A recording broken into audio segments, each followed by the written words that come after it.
Welcome to episode 2 of Driving with Mitch and talking about business shit. I actually really like that name. So I had another buddy of mine call me yesterday and ask for some advice. He'd just been quoted, I think, $3,500 for a branding package for a new business that he's working on. And he knows that I've created a lot of different businesses over the years and that I've spent a lot of money on design and stuff and all that stuff. So he asked my advice, and I've never really liked going to designers that do like branding packages.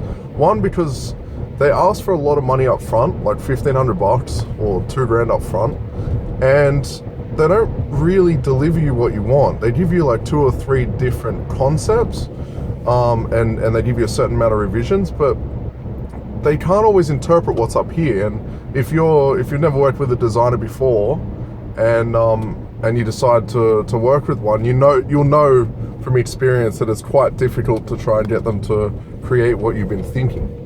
So what I said to him was, why don't you do this? Like, one of the ways that I've created a lot of designs or logos over the years is I've gone and I've done something a little sneaky, and it's very important. I say it's sneaky, but it's very important. Before I tell you what I do, I don't plagiarize. I don't directly copy something. I go and create a hybrid of a couple of different designs that I like. So it's really important to do that because that's someone else's work there.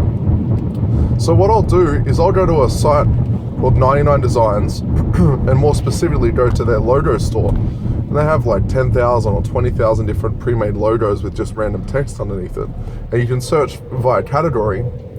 And I'll go, and if I'm looking for something in, say, the building niche, like if I wanted to brand my new company and it was a building company, I'd just type in building and I'd be able to find a bunch of logos that I liked.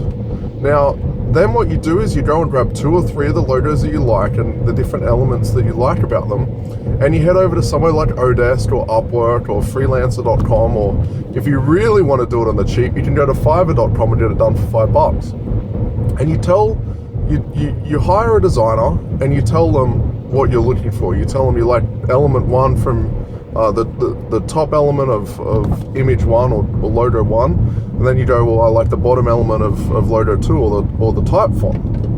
And then they create kind of like a hybrid of the two for you.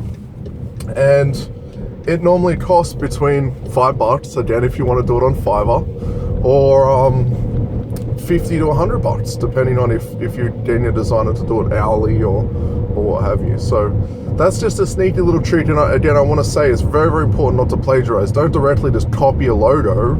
Get something made that's a hybrid of a couple of different ones you like.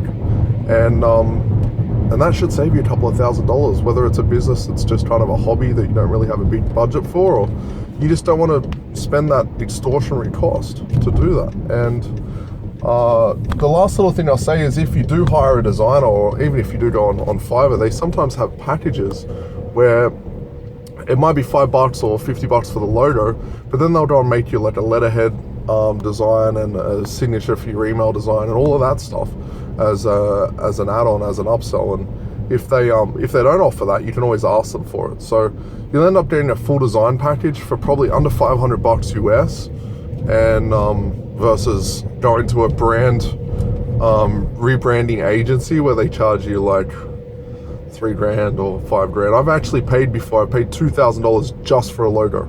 Or was it $2,500? It was a lot. It was way too much. But the logo was really, really cool. Anyway, that's it. I'm going to leave you with that one, and look out for the next episode tomorrow.